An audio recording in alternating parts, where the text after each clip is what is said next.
검사가 법정에 들어서는 순간 제 심장은 멈춰버렸습니다. 그의 목 뒤쪽에 있는 3개의 점, 그 특별한 표식은 25년 전 실종된 제 아들을 떠올리게 했습니다.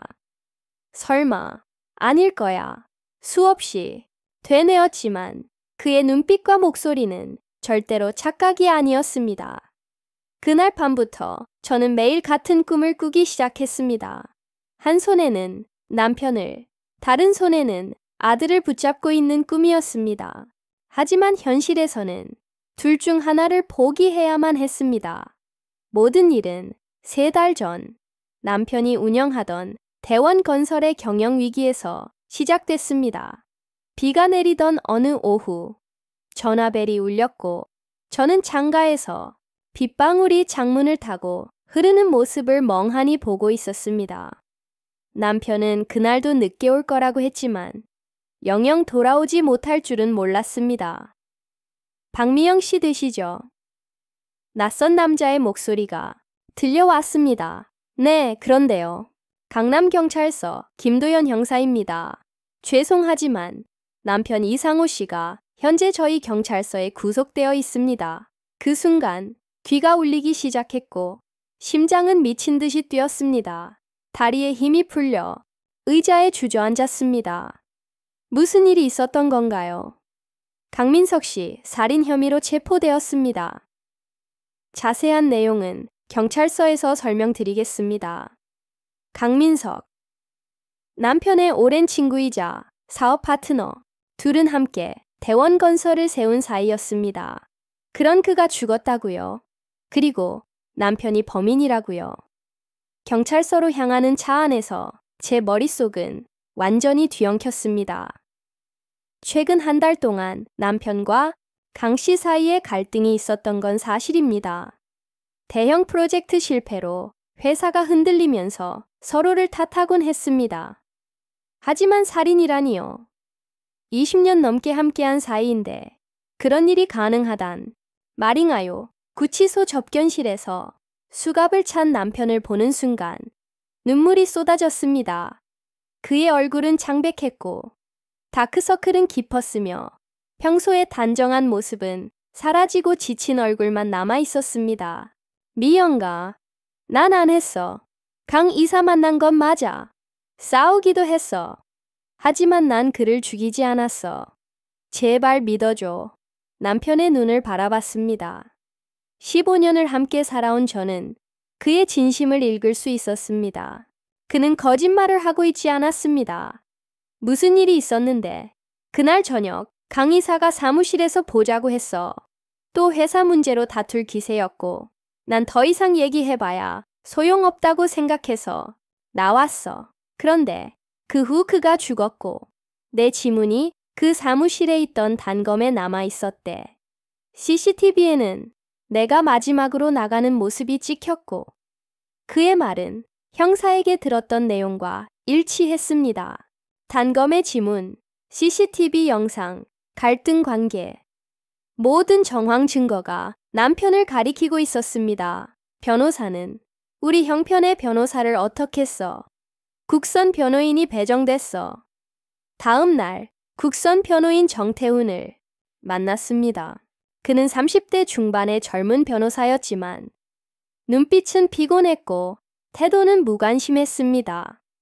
면담 내내 차가운 분위기 속에서 남편과의 대화를 지켜보았습니다. 이상호 씨, 솔직히 말씀드리겠습니다. 그는 안경을 올리며 말했습니다. 현재 상황에서는 무죄 주장이 매우 어렵습니다.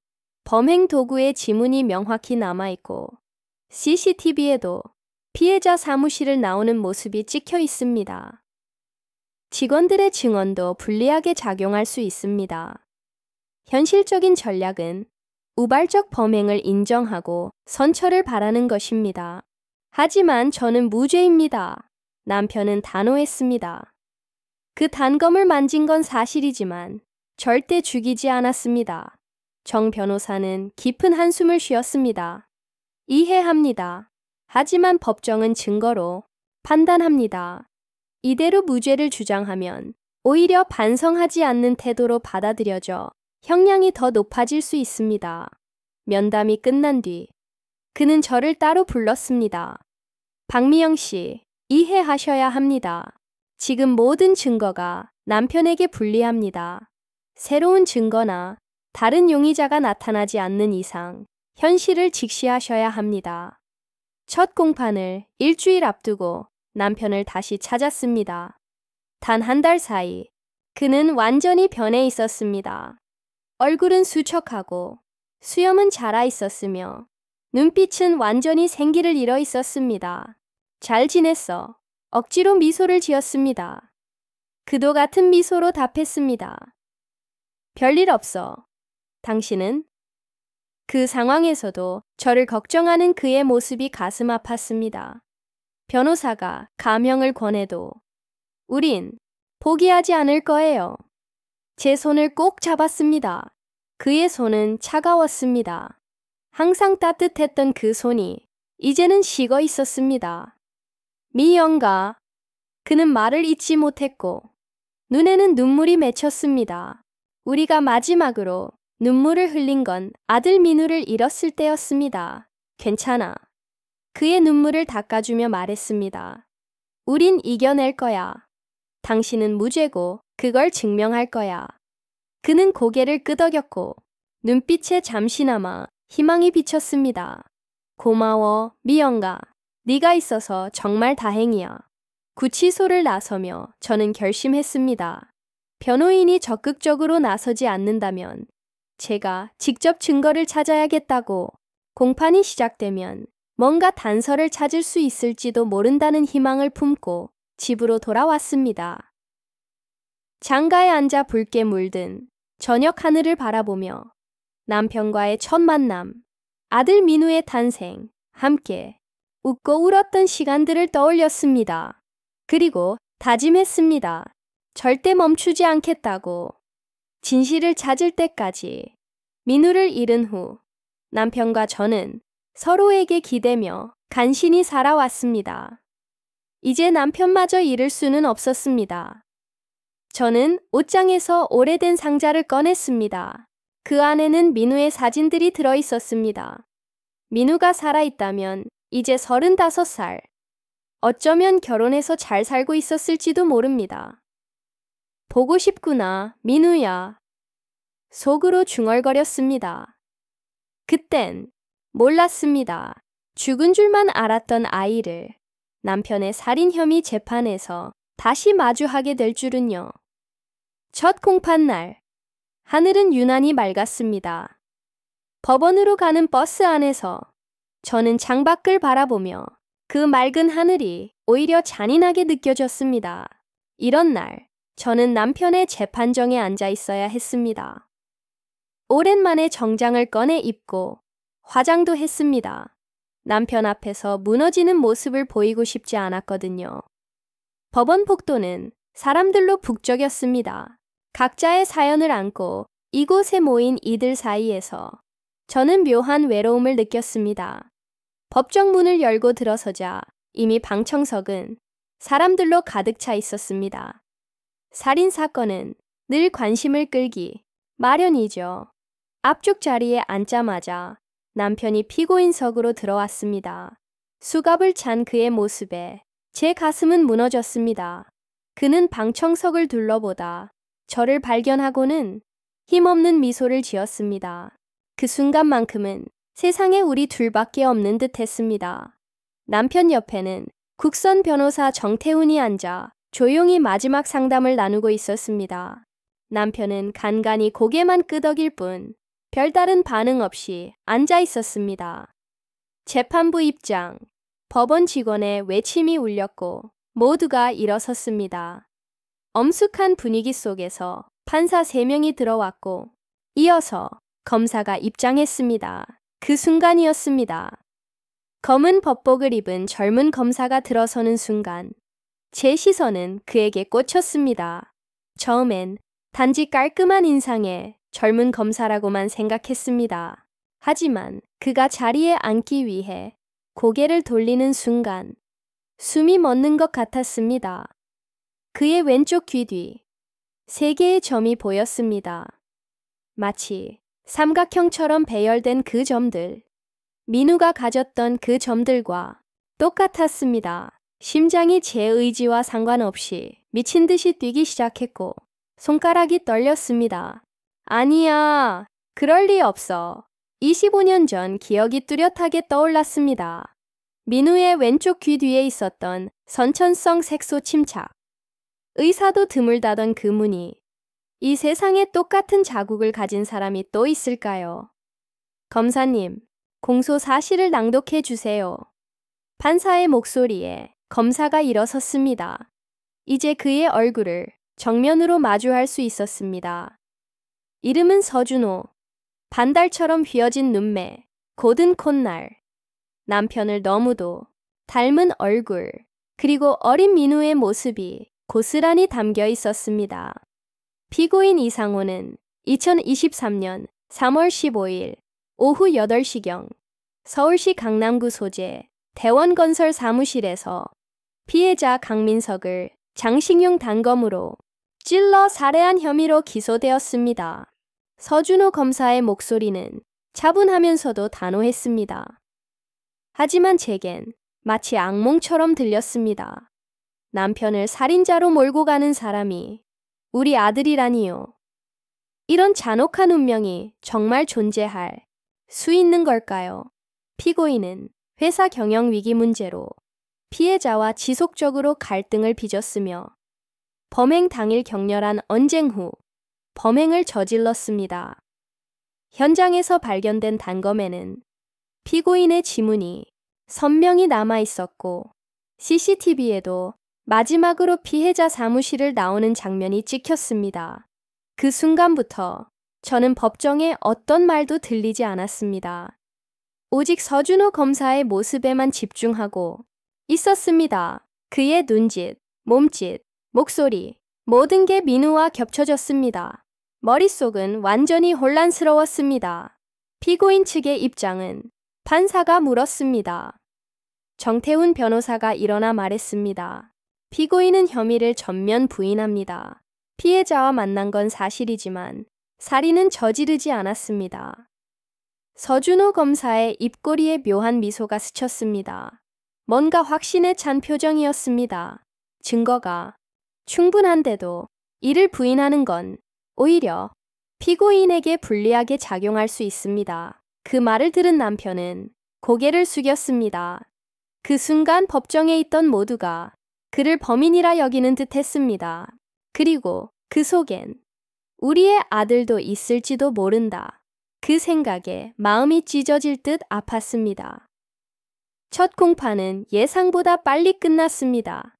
다음 재판 일정이 정해졌고 판사들이 퇴장했습니다. 남편은 다시 구치소로 돌아가게 되었습니다. 그는 떠나기 전 저를 한 번 더 바라보았습니다.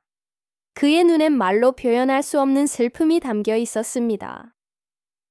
저는 자리에서 벌떡 일어나 서준호 검사를 놓치지 않으려 복도로 나갔습니다. 그와 반드시 이야기해야 했습니다. 무슨 수를 써서라도. 서준호 검사님! 복도에서 외쳤지만 제 목소리는 시끄러운 소음 속에 묻혀버렸습니다.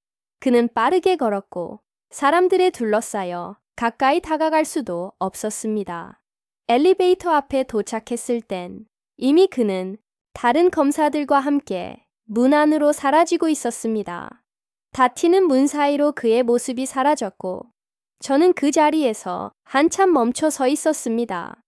머릿속은 여전히 혼란스럽고 가슴은 복잡한 감정으로 가득 차 있었습니다.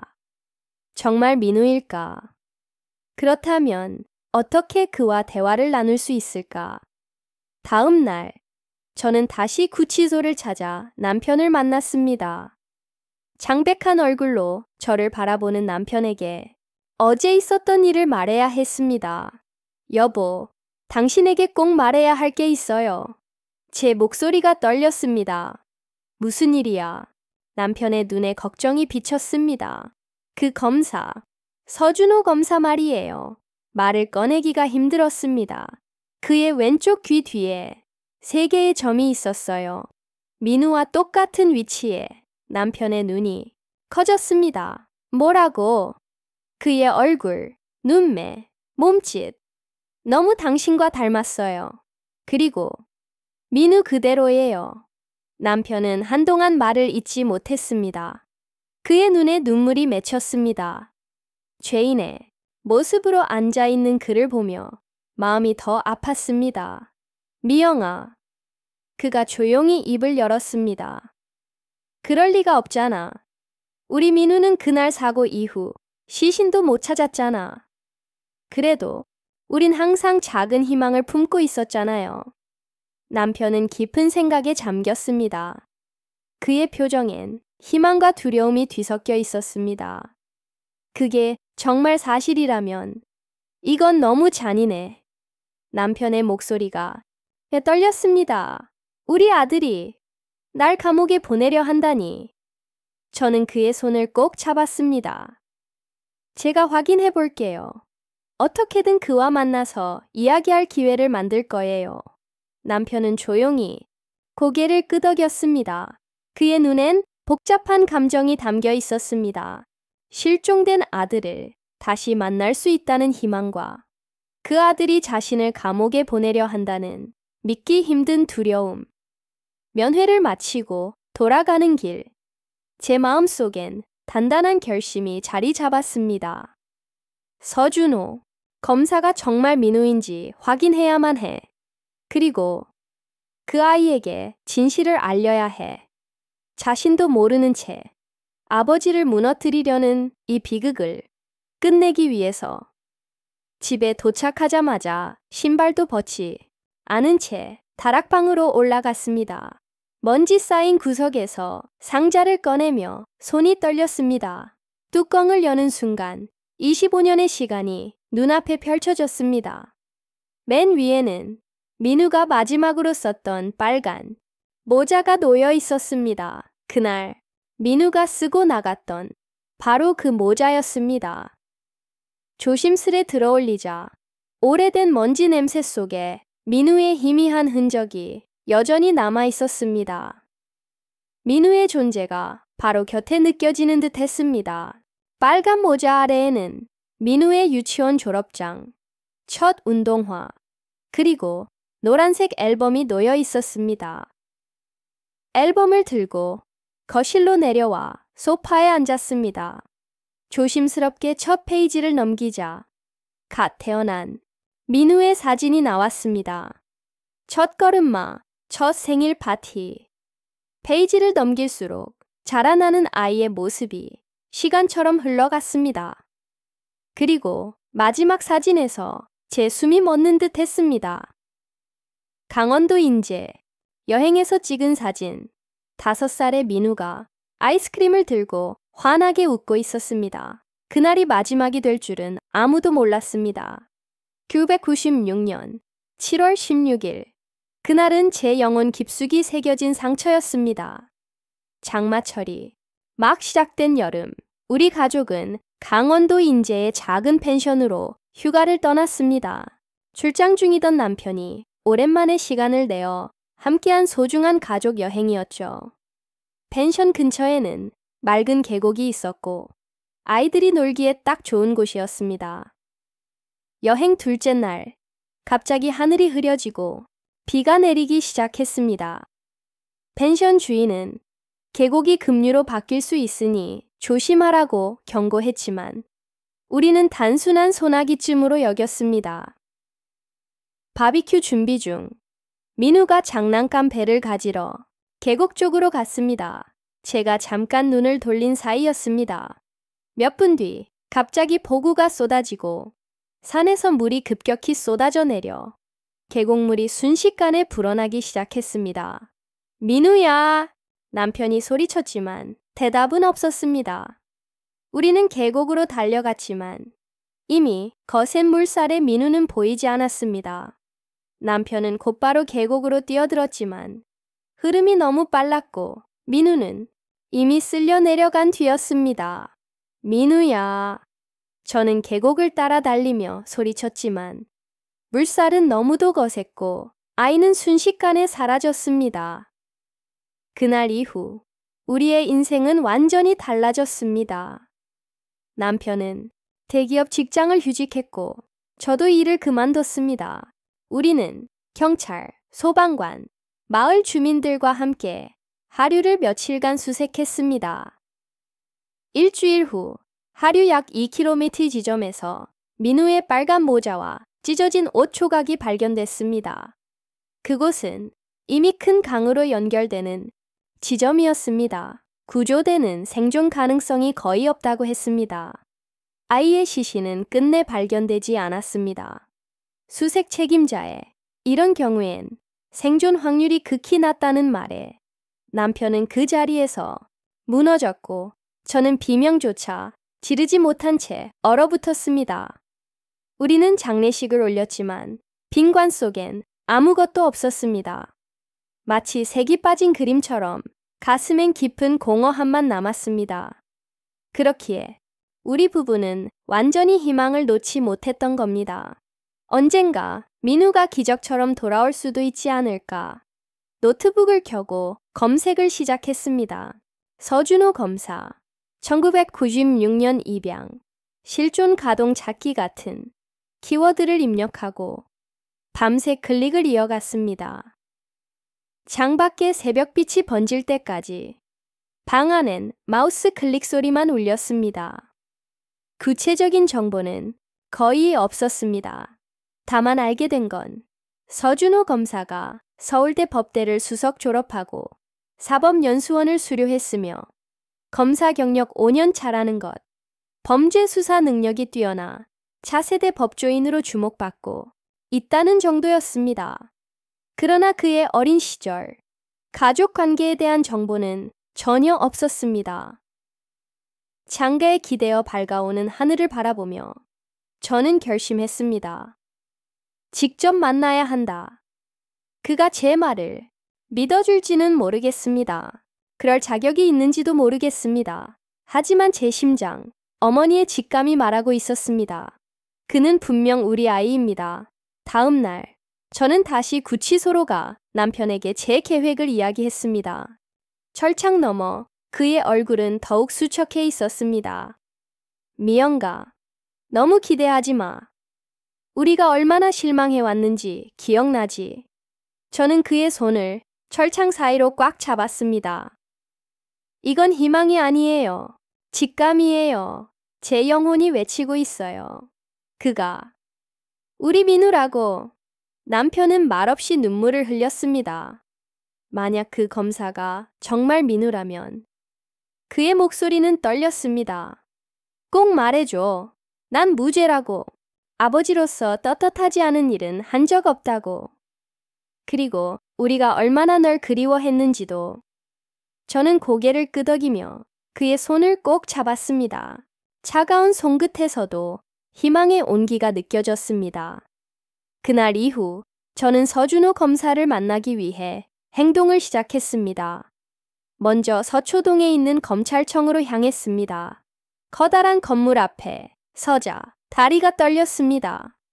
정장을 차려입고 머리를 단정히 묶었지만 손에 든 가방은 사시나무처럼 흔들렸습니다. 서준호 검사님을 뵙고 싶습니다. 민원실 직원에게 말했습니다. 예약하셨나요? 직원이 모니터를 보며 물었습니다. 아니요. 남편 이상호 사건을 맡고 계신 검사님이라.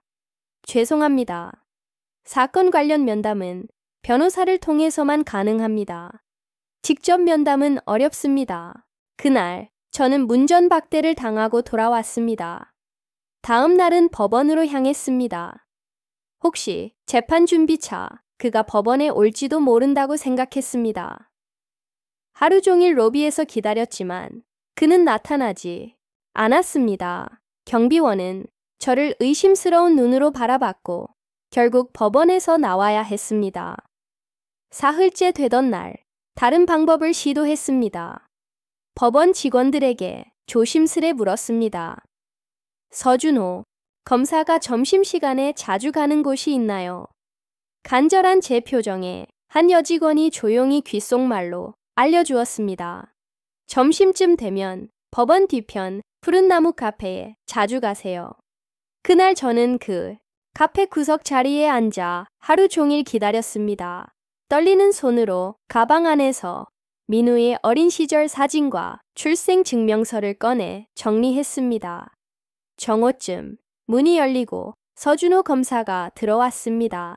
검은 정장에 넥타이를 단정히 맨 모습.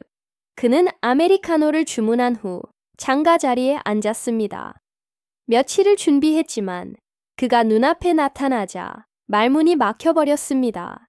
깊게 숨을 들이쉬고 저는 조심스럽게 그의 테이블로 다가갔습니다. 서준호 검사님, 그가 고개를 들었습니다. 처음엔 저를 알아보지 못하는 듯 했지만 곧 표정이 바뀌었습니다. 아, 이상호 씨의 부인이시죠. 그의 목소리는 공손했지만 경계심이 묻어 있었습니다. 네, 박미영입니다. 잠시 이야기 나눌 수 있을까요? 그는 망설였습니다. 사건 관련이라면 변호사를 통해 연락 주셔야 합니다. 피고인 가족과 직접 대화하는 건 적절치 않습니다. 사건, 얘기가 아닙니다. 제 목소리는 떨렸습니다. 개인적인 이야기예요. 정말 중요한 일입니다. 그는 잠시 고민하더니 맞은편 의자를 가리켰습니다. 짧게만 말씀하세요. 제가 자리에 앉자마자 봉투에서 사진을 꺼냈습니다. 손이 떨려 사진 몇 장이 바닥에 떨어졌습니다. 서준호 검사가 재빨리 주워주었습니다. 그 순간 그의 눈이 사진 속 어린 민우에게 닿았습니다. 이 아이는 누구죠? 그가 물었습니다. 제 아들입니다. 민우, 이민우라고 합니다. 심장이 터질 듯 뛰었습니다. 그 아이는 1996년 여름 계곡에서 사고로 사라졌습니다. 시신도 찾지 못했어요. 서준호 검사의 표정이 약간 굳어졌습니다. 그는 사진을 유심히 들여다보았습니다. 왜 이 사진을 저에게 보여주시는 거죠?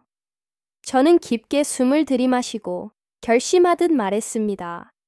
검사님, 저는 당신이 제 아들 민우라고 믿고 있습니다. 그의 눈이 커졌습니다. 한동안 아무 말도 하지 못했습니다. 그러다 갑자기 어색한 웃음을 지었습니다. 박미영 씨, 무슨 말씀을 하시는지 잘 모르겠습니다. 제가 입양됐다는 사실을 어떻게 아셨는지 모르겠지만 저와는 아무 관련이 없으세요. 당신의 왼쪽 귀 뒤에 있는 3개의 점이요. 제가 조용히 말했습니다. 그건 민우가 태어날 때부터 가지고 있던 표식이에요. 삼각형 모양으로 배열된 점들. 의사도 아주 드문 선천성 색소 침착이라고 했습니다. 서준호의 표정이 변했습니다. 무의식적으로 손이 왼쪽 귀 뒤로 향했습니다. 그의 눈에 혼란이 번졌습니다. 그건 우연일 수 있습니다. 그가 말했지만 목소리에는 확신이 없었습니다. 저는 테이블 위에 나머지 사진들을 꺼내 놓았습니다. 민우의 성장 과정, 남편과 함께 찍은 사진들, 출생 증명서까지. 서준호는 말없이 사진들을 바라보았습니다. 그의 표정은 점점 깊은 생각에 잠기는 듯 했습니다. 그가 마침내 입을 열었습니다. 양부모님이 말씀하시길 제가 아주 어릴 때 고아원에서 입양됐다고 했습니다. 1996년쯤이었대요. 제 목소리가 떨렸습니다. 우리 가족은 1996년 여름에 강원도 인제로 여행을 갔어요. 갑자기 계곡에 물이 불어나서 민우가 실종됐죠. 서준호는 조용히 듣고 있었습니다. 그의 얼굴에 복잡한 감정이 스쳐 지나갔습니다. 제 눈에서는 눈물이 흘러내리기 시작했습니다. 그는 무슨 말을 해야 할지 모르는 듯 보였습니다. 박미영 씨, 이해합니다. 자식을 잃은 고통이 얼마나 크실지. 그러나 그의 목소리는 흔들리고 있었습니다. 살아있는 어머니가 보고 싶지는 않으셨어요. 제가 조용히 물었습니다. 내가 누구인지, 어디서 왔는지 궁금하지 않으셨어요? 그는 잠시 침묵했습니다. 눈빛이 흔들렸습니다. 물론 그런 생각을 안 한 건 아니에요. 하지만 그가 말을 끝맺기 전에 휴대폰이 울렸습니다. 그는 시계를 보고 놀란 표정을 지었습니다. 죄송합니다. 회의가 있어요. 지금 가야 합니다. 그는 급히 일어섰습니다. 이 이야기는 조금 더 생각해 봐야 할 것 같습니다. 그는 테이블 위에서 사진 몇 장을 집어들었습니다. 이 사진들 가져가도 될까요? 확인해 보고 싶은 게 있어요. 물론이에요. 제가 말했습니다. 그리고 이거요. 미리 준비해둔 DNA 검사용 샘플 봉투를 건넸습니다. 그는 망설이다가 조심스레 봉투를 받아들었습니다. 잠시 저를 복잡한 표정으로 바라보더니 서둘러 카페를 나갔습니다. 그가 떠나는 뒷모습을 보며 저는 25년 전 계곡에서 장난감 배를 들고 놀던 민우의 모습이 겹쳐 보였습니다. 저는 카페에 홀로 남겨져 한참을 그 자리에서 일어나지 못했습니다. 희망과 두려움이 뒤섞인 감정이 온몸을 떨리게 했습니다. 한편 서준호 검사는 사무실에 도착하자마자 문을 닫고 블라인드를 내렸습니다. 책상 위에 사진들과 봉투를 꺼내어 펼쳐 놓았습니다. 그의 머릿속은 온통 혼란으로 가득했습니다. 아침까지만 해도 그는 자신이 누구인지 명확히 알고 있다고 믿었습니다. 하지만 단 한 번의 대화가 그의 정체성을 뿌리째 흔들어 놓은 것이었습니다. 그는 사진 속 어린아이를 다시 들여다보았습니다. 분명 낯선 아이인데 어딘가 낯이 익었습니다. 특히 그 눈매는 매일 아침 거울 속에서 마주하던 자신의 모습과 닮아 있었습니다. 말도 안 돼? 하지만 동시에 그 점들, 왼쪽 귀 뒤에 3개의 점에 대한 이야기가 그를 불안하게 했습니다. 그 점들은 항상 자신만의 특별한 표시라고 믿어왔습니다. 양부모는 그것을 별자리라 부르며 네온 특별한 아이야 라고 말하곤 했습니다. 그런데 지금 그 점이 또 다른 가족과 연결될 수도 있다는 사실이 그를 혼란에 빠뜨렸습니다. 그는 법의학연구소에서 일하고 있는 대학 동기에게 전화를 걸었습니다. 현우야, 나 준호야. 부탁 좀 해도 될까? 오랜만인데. 무슨 일이야? DNA 검사 좀 부탁할게. 비공식으로. 누구 거 비교하려고? 내 DNA, 그리고 어떤 여성의 DNA. 친자 확인이야. 현우의 목소리에 호기심이 묻어났습니다. 개인적인 일이구나. 공식 기록은 안 남길게. 응, 고마워. 샘플 곧 갖다 줄게. 그날 오후 서준호는 박미영이 건넨 머리카락 샘플과 자신의 구강세포를 직접 전달했습니다. 결과는 내일 오후에 나올 예정이었습니다. 이틀이 지났습니다. 저는 거실에 앉아 서준호 검사의 전화를 기다리고 있었습니다. 휴대폰이 울릴 때마다 가슴이 덜컥 내려앉았습니다. 그리고 마침내 전화 화면에 그 이름이 떴습니다. 서준호. 떤때 손이 떨려서 휴대폰을 놓칠 뻔했습니다. 박미영 씨. 그의 목소리는 평소보다 무거웠습니다. 결과가 나왔습니다. 직접 만나서 이야기 나누고 싶습니다. 심장이 목까지 차오르는 듯 했습니다. 네, 당연하죠. 어디서 만날까요? 지난번 카페. 오늘 오후 2시요. 전화를 끊자마자 저는 곧장 구치소로 달려갔습니다. 이 순간을 남편과 함께 나누고 싶었습니다. 면회실에서 기다리는 동안 손가락은 떨림을 멈추지 않았습니다. 민우의 5살 때 얼굴이 계속 떠올랐습니다. 남편이 창백한 얼굴로 들어왔습니다. 제 눈빛만 보고도 그는 알았습니다. 결과 나왔어? 그의 목소리도 떨렸습니다. 정확히는 아직이지만 오늘 오후에 만나자고 했어요. 제 눈에 눈물이 맺혔습니다. 남편은 주먹을 꼭 쥐었다 폈다 했습니다. 그 손을 잡으니 얼마나 차갑고 떨리는지 느껴졌습니다. 미영과 그의 눈에도 눈물이 맺혔습니다. 20년을 넘게 기다렸는데 만약 정말 우리 민우라면 그는 말을 잊지 못했습니다. 눈물 한 줄기가 그의 볼을 타고 흘렀습니다. 저는 조용히 그의 눈물을 닦아 주었습니다. 여보, 어떤 결과가 나오든 우리는 함께예요. 그는 제 손을 꼭 잡았습니다. 개폐로 향하는 길, 설렘과 두려움이 엉켜 무거운 걸음을 옮겼습니다.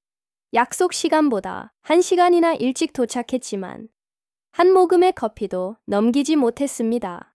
손은 떨리고 심장은 터질 듯 뛰었습니다. 오후 2시, 정각, 카페 문이 열렸습니다. 서준호 검사가 들어왔습니다. 평소의 단정한 모습과는 달리 넥타이는 풀어져 있었고 눈 아래에는 짙은 다크서클이 있었습니다. 그 역시 잠을 이루지 못한 듯했습니다. 그가 제 테이블로 걸어오는 순간 시간이 멈춘 듯 했습니다. 그의 눈, 남편과 똑같은 그 눈, 그 안에서 혼란과 불안이 느껴졌습니다. 안녕하세요, 박미영 씨. 그의 목소리는 약간 떨리고 있었습니다. 민우야. 제 입에서 무의식적으로 이름이 흘러나왔습니다. 서준호는 그 이름에 움찔했습니다. 그는 조용히 자리에 앉았습니다. 한참의 침묵이 흐른 뒤 그는 조심스럽게 봉투 하나를 테이블 위에 올려놓았습니다. 결과가 나왔습니다.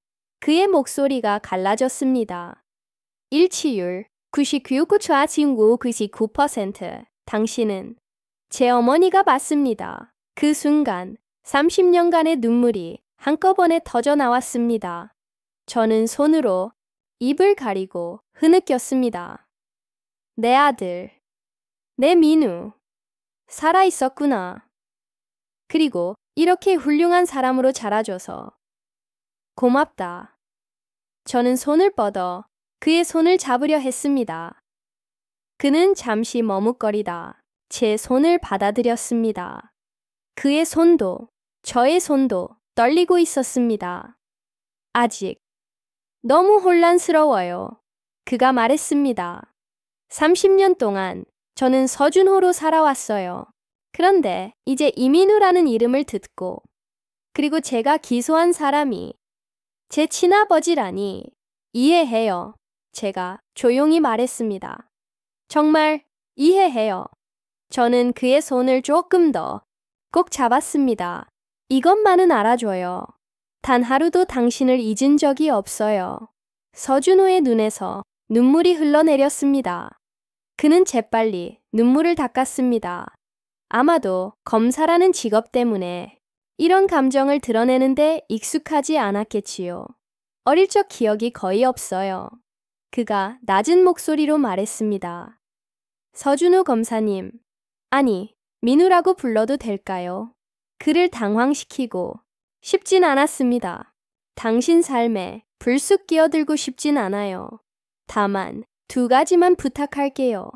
그는 조용히 고개를 끄덕였습니다. 첫째, 당신의 아버지 이상호는 결백해요. 절대로 살인을 저지르지 않았어요. 믿어주세요. 그리고 둘째, 기회가 된다면 우리의 이야기를 들어주세요. 25년 전 그날, 그리고 당신을 찾기 위해 우리가 해온 모든 노력들. 서준호는 깊은 숨을 들이쉬고 천천히 내쉬었습니다. 그의 눈에 복잡한 감정이 맴돌고 있었습니다. 박미영 씨, 어머니, 그가 처음으로 저를 그렇게 불렀습니다. 그 한마디에 제 심장이 떨렸습니다. 검사로서 이 사건에 계속 관여하는 건 윤리적으로 문제가 있어요. 상부에 보고하고 사건을 다른 검색에 넘겨야 할 것 같아요. 그렇게 되면 제 남편의 무죄는 어떻게 증명되나요? 그게 지금 제가 고민하고 있는 부분입니다. 그의 목소리엔 진심이 담겨 있었습니다. 진실을 밝히는 건 검사의 의무이기도 해요. 이 사건은 다시 들여다볼 가치가 있습니다. 한 줄기 희망의 빛이 스며들었습니다. 그는 이미 마음 한켠에서 아버지의 무죄 가능성을 고려하고 있는 게 분명했습니다. 조금만 시간을 주세요. 너무 갑작스러웠어요. 괜찮아요. 제가 말했습니다. 우린 25년을 기다렸어요. 더 기다릴 수 있어요. 그는 슬픈 표정으로 일어섰습니다. 곧 다시 연락드릴게요. 기다릴게요. 저는 미소 지었습니다. 그는 고개를 끄덕이고 카페를 나섰습니다. 저는 문이 닫히는 그 순간까지 그의 뒷모습을 바라보았습니다. 그 모습은 마치 25년 전에 민우가 돌아가는 것 같았습니다. 그리고 저는 곧장 구치소로 달려갔습니다. 남편이 면회실로 들어왔을 때 얼굴엔 기대와 불안이 동시에 맴돌고 있었습니다. 제가 미소 짓는 걸 보자 그의 눈에 눈물이 고였습니다. 그래, 맞았어. 그가 떨리는 목소리로 물었습니다. 응, DNA 검사 결과가 일치했어요. 우리 민우야. 저의 눈에서도 눈물이 흘렀습니다. 남편은 두 손으로 얼굴을 감쌌습니다. 그의 어깨가 조용히 흔들렸습니다. 우리 아들, 정말 살아있었구나. 기억은 희미한 것 같아요. 하지만 뭔가 남아있어요.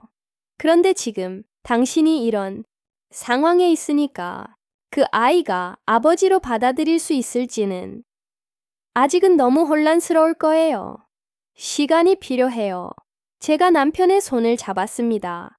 하지만 중요한 건 민우가 이제 진실을 알게 되었다는 거예요. 그리고 당신의 결백도 머지않아 밝혀질 거예요. 저는 민우를 그리고 당신을 믿어요. 남편의 눈에서 복잡한 감정이 보였습니다. 기쁨, 안도, 그리고 여전히 남아있는 불안. 구치소에서 돌아오는 길, 제 마음은 복잡했습니다. 25년 만에 아들을 다시 찾았다는 기쁨, 그리고 남편의 무죄를 입증해야 한다는 절박함이 뒤섞여 있었습니다. 하지만 민우와 만난 지 이틀이 지났는데도 아무 연락이 없었습니다. 면회를 갈 때마다 남편의 눈에는 희망과 실망이 교차하는 빛이 떠올랐습니다. 그러던 어느 날 드디어 전화가 울렸습니다. 박미영 씨, 저 서준호입니다. 그의 목소리는 예전처럼 단정했지만 어딘가 달라져 있었습니다. 민우야, 잘 지냈니? 저도 모르게 다정한 말투가 나왔습니다. 잠시 침묵. 그는 아직 본명으로 불리는 것에 익숙하지 않은 듯 했습니다. 오늘 만나서 이야기할 수 있을까요? 중요한 결정을 내렸습니다. 가슴이 철렁 내려앉았습니다. 그의 목소리에는 결심의 무게가 느껴졌습니다. 물론이지. 어디서 만날까? 제 사무실로 와 주시겠어요? 좀 더 프라이빗한 대화가 필요해서요. 1시간 후, 저는 검찰청 건물 앞에 서 있었습니다. 그의 사무실에 들어서자 민우는 창가에서 비 내리는 풍경을 바라보고 있었습니다. 저를 보자 그는 조용히 손짓해 자리에 앉게 했습니다. 많이 고민했습니다. 민우가 조용히 입을 열었습니다. 저는 숨을 죽이고 그의 말을 기다렸습니다. 법적으로, 윤리적으로, 개인적으로 제가 이 사건에서 손을 떼는 게 원칙에 맞아요. 그는 말을 이었습니다. 하지만 그렇게 되면 아버지 사건은 그저 하나의 파일로 처리되고 끝날 겁니다. 새로운 검사가 깊게 파고들지는 않을 거예요. 희망이 보였다. 그래서 저는 이 사건을 계속 맡기로 했습니다. 그의 목소리엔 확신이 담겨 있었습니다. 하지만 우리의 관계는 아직 공개하지 않을 겁니다. 지금은 안 돼요. 그게 가능할까? 제가 조심스레 물었습니다. 민우는 깊게 숨을 들이쉬었습니다. 윤리적으로는 회색 지대지만 지금 이 상황에서 가장 현명한 선택이라고 생각해요. 제가 직접 맡아야 모든 증거를 다시 검토하고 새로운 시각에서 접근할 수 있어요. 그의 말에 안도감과 함께 걱정도 몰려왔습니다. 문제가 생기면 어쩌지? 너의 경력에도 영향이 있을 텐데. 그 위험 감수하겠습니다. 민우의 눈에 결연한 의지가 보였습니다. 저는 울컥하는 감정을 삼키며 고개를 끄덕였습니다. 고마워, 민우야. 이제부터 증거들을 다시 검토할 거예요. 특히 아버지 회사의 최고 재무 책임자인 박정우에 대한 정보. 그 사람, 이상한 부분이 좀 있었어요. 현장에서 발견된 지문 분석도 다시 요청했어요. 민우는 책상 위의 서류를 정리하며 말했습니다. 법정에서는 여전히 검사로서의 역할을 해야 해요. 공정한 절차가 이루어져야 하니까요. 하지만 동시에 증거가 가리키는 진실을 따를 겁니다. 그럼 국선 변호인은요? 제가 물었습니다. 정태훈 변호사 말씀이시죠?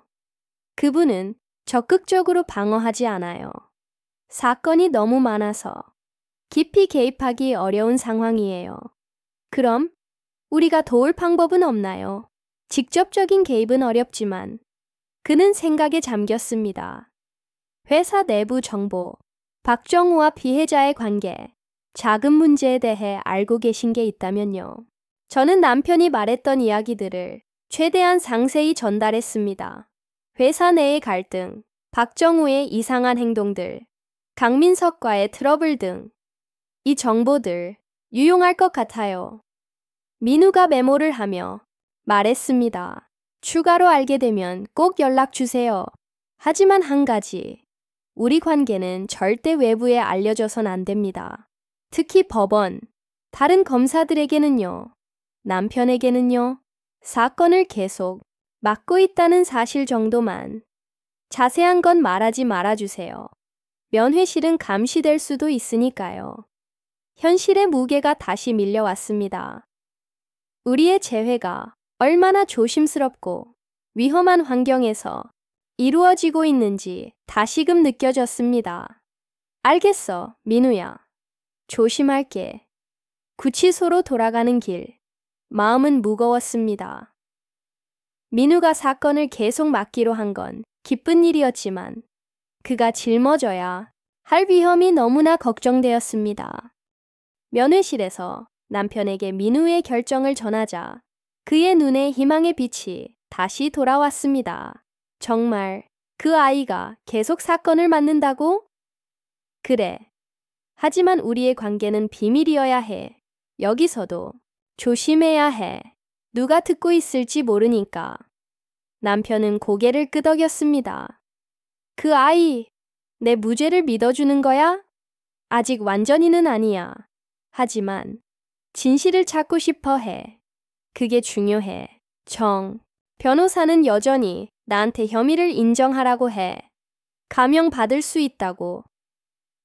하지만 이제 우리에겐 민우가 있잖아. 그 아이는 진실을 밝혀낼 거야. 하늘에서는 여전히 비가 내리고 있었습니다. 민우를 만난 이후로 저는 매일 밤 그의 전화를 기다렸습니다. 그는 스스로의 판단에 따라 사건을 다시 조사하고 있다고 했지만 구체적인 진행 상황은 알 수 없었습니다.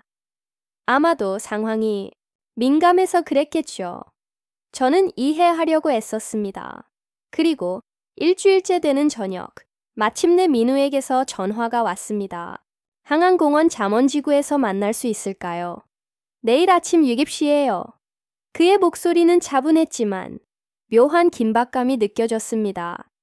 이른 아침, 저는 한강변에서 민우를 만났습니다. 그는 평소처럼 정장을 입지 않고 조깅하는 사람처럼 간편한 운동복 차림이었습니다. 사무실에 자주 오는 건 안전하지 않을 수도 있어서요. 여기서 이야기하는 게 좋겠어요. 그는 조용한 벤치를 가리켰습니다. 사건을 검토하면서 이상한 점 몇 가지를 발견했어요. 그는 조용히 말하며 주위를 살폈습니다. 처음엔 모든 증거가 명확해 보였어요. 사건 현장에 남겨진 지문, CCTV 영상, 그리고 피해자와의 갈등. 하지만 자세히 들여다보니 몇몇 맞지 않는 부분이 보이기 시작했습니다. 어떤 부분이요? 저는 가슴이 철렁했습니다. 우선 댕검에 남은 지문 패턴이에요. 아버지의 지문은 대부분 손잡이 부분에만 있었어요. 하지만 만약 누군가를 찔렀다면 다양한 위치의 지문이 나와야 해요. 그런데 이건 마치 그냥 들었다가 내려놓은 듯 한 방향으로만 남아 있었습니다. 그는 작은 노트를 꺼내 펴 보였습니다. 그리고 CCTV 시간표에도 문제가 있어요. 건물 외부와 내부 카메라 사이에 약 5분의 시간차가 있었습니다. 외부 시간이 정확하다면 아버지가 떠난 후 다른 누군가가 들어올 수 있는 충분한 시간이 있었던 거죠. 그게 가능한가요? 가능합니다. 그리고 가장 중요한 건 피해자의 컴퓨터에서 발견된 자료예요. 검찰도 조사를 했지만 검색 범위가 좁았어요. 제가 더 깊이 조사해보니 삭제된 이메일 몇 개를 복구할 수 있었어요. 그의 눈빛이 반짝였습니다. 그 이메일은 외부 회계사와 주고받은 것이었고 강민석 이사가 회사 내부 횡령을 의심하며 조사를 의뢰한 내용이 담겨 있었어요. 그리고 그 용의자는 박정우였군요. 제가 말했습니다. 민우가 고개를 끄덕였습니다. 동기가 생긴 거죠. 만약 강민석이 그 사실을 밝히려 했다면 박정우는 모든 걸 잃게 되는 거니까요. 그럼 이제 어떻게 해야 하죠? 저는 조심스레 희망을 걸었습니다. 아직 박정우가 사건 현장에 있었다는 직접적인 증거는 없지만 방향은 잡혔어요. 이렇게까지 해줘서 고마워요. 제 목소리가 떨렸습니다. 그는 잠시 망설이다가 말했습니다. 전 그냥 진실을 찾는 일을 하고 있을 뿐이에요. 항상 그랬고 이번에도 마찬가지예요. 그의 말에는 여전히 감정의 벽이 느껴졌지만 진심이라는 것은 분명했습니다. 곧 다음 공판이 열립니다. 그가 조용히 말했습니다. 저는 여전히 아버지를 기소하는 검사입니다. 판사와 방청객들 앞에서 불리한 증거를 제시해야 하죠. 그의 얼굴에 깊은 괴로움이 스쳤습니다. 얼마나 힘들지 알아요. 제가 손을 내밀었지만 그는 살짝 물러났습니다. 아직 그런 친밀함엔 익숙하지 않아 보였습니다. 이제부터는 제가 준비할게요. 저를 믿고 기다려주세요. 저는 고개를 끄덕였습니다. 조심히 돌아가세요, 어머니. 그는 조용히 일어나 인사를 남기고 돌아섰습니다. 사건에는 분명한 모순이 있었고 저는 그것을 바로잡는 것이 제 의무라고 믿었습니다. 잠시 동료 판사들과 귓속말을 나눈 후 판사가 결정을 내렸습니다. 이번에 제출된 새로운 증거들은 사건의 본질을 뒤흔들 수 있는 중대한 내용입니다. 본 법원은 CFO 박정우에 대한 수사를 명령하며 피고인 이상호 씨의 구속 상태 또한 재검토하겠습니다. 바로 그때 법정 뒤편문이 열리며 형사 몇 명이 들어왔습니다. 그들은 판사에게 서류를 전달한 뒤 허락을 받아 말했습니다. 박정우가 인천공항에서 출국을 시도하다 방금 체포되었습니다. 현재 조사 중입니다. 법정은 술렁이기 시작했습니다. 판사는 망치를 두드리며 말했습니다. 정숙하십시오. 이런 상황을 고려해 본 법원은 이상호 씨에 대한 구속을 취소하고 향후 재판은 불구속 상태에서 진행하기로 결정합니다. 다음 공판은 박정우에 대한 수사 결과에 따라 일정을 조정하겠습니다. 망치 소리가 다시 법정에 울렸습니다. 모두가 믿을 수 없다는 표정이었습니다. 남편은 충격에 빠져 주위를 둘러보았고 국선 변호사도 상황을 제대로 이해하지 못한 듯 멍하니 있었습니다. 재판이 일단락되자 남편은 법원 직원의 안내를 받아 피고인석에서 내려왔습니다. 그리고 그때 민우가 조용히 아버지에게 다가갔습니다. 법정 밖에서 두 사람은 처음으로 마주했습니다. 이상호 씨, 오늘부로 구속이 해제됩니다. 민우는 공식적인 말투였지만 눈빛은 복잡한 감정으로 젖어 있었습니다. 남편은 혼란스러운 얼굴로 민우를 바라보았습니다. 서준호 검사, 법원, 직원들이 주변에 있었기에 민우는 더 이상 말을 잇지 못하고 짧게 고개를 숙인 채 돌아섰습니다. 저는 남편에게 달려가 그를 꼭 껴안았습니다. 이제 집에 가요. 집으로 돌아오는 길에 저는 모든 이야기를 들려주었습니다. 우리 아들이 날 구해줬구나. 남편의 목소리는 떨리고 있었습니다. 그런데 민우는 괜찮을까? 검사로서 이런 일은 문제가 되지 않을까? 그것도 걱정했어요. 하지만 진실을 위해, 그리고 가족을 위해 감수할 수 있다고 했어요. 집에 도착한 남편은 오랜만에 샤워를 하고 깨끗한 옷으로 갈아입었습니다. 한 달 만에 처음으로 그의 얼굴에는 평온한 표정이 번졌습니다. 저녁 무렵 누군가 문을 두드렸습니다. 문을 열자 민우가 서 있었습니다. 이제는 검사 제복이 아닌 청바지에 셔츠 차림이었습니다. 들어가도 될까요? 그는 조심스럽게 물었습니다. 남편이 거실로 나오자 우리 셋은 말없이 서로를 바라봤습니다. 25년이라는 시간이 그 한순간에 응축되어 있었습니다. 민우라고 불러도 될까? 남편이 조용히 소파를 가리켰습니다. 앉자, 민우야. 우리는 나란히 소파에 앉았습니다. 잠시 어색한 침묵이 흘렀습니다.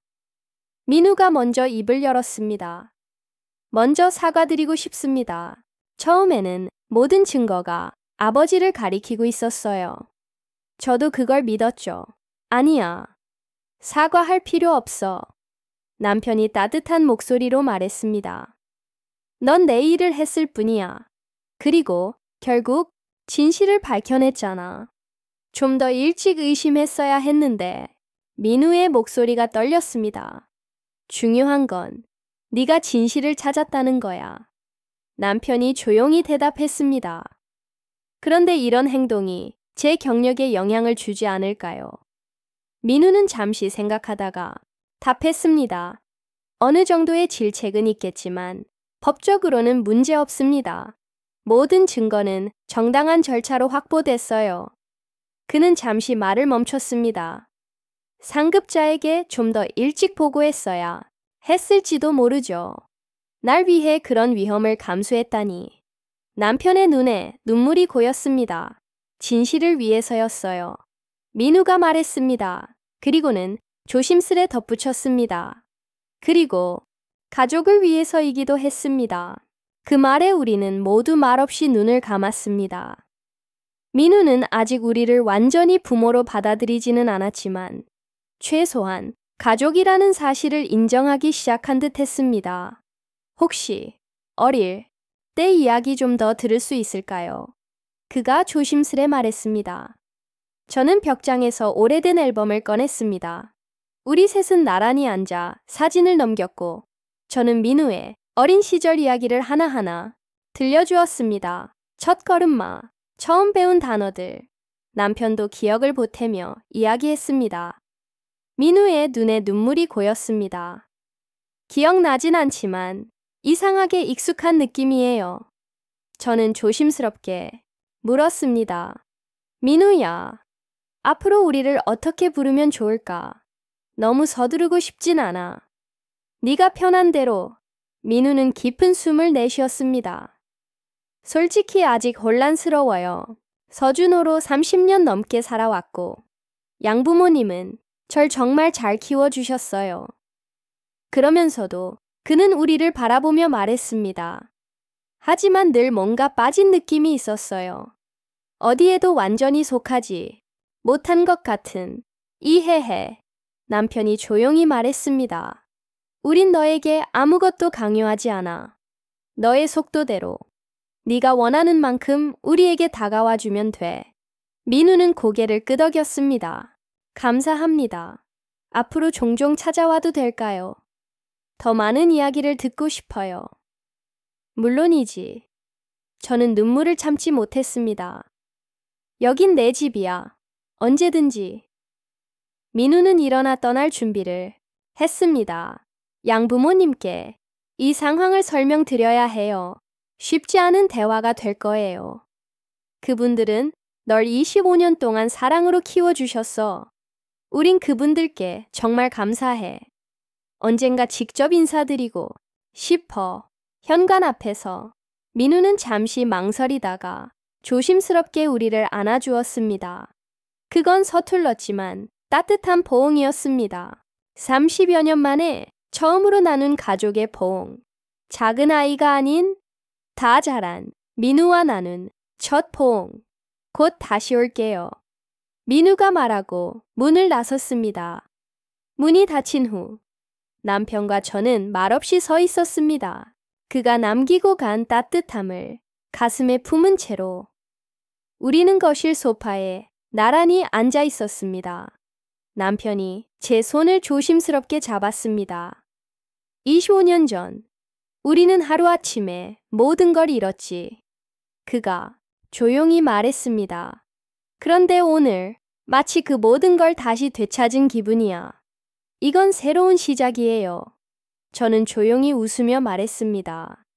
25년 만에 처음으로 우리 가족은 비로소 치유되기 시작했습니다.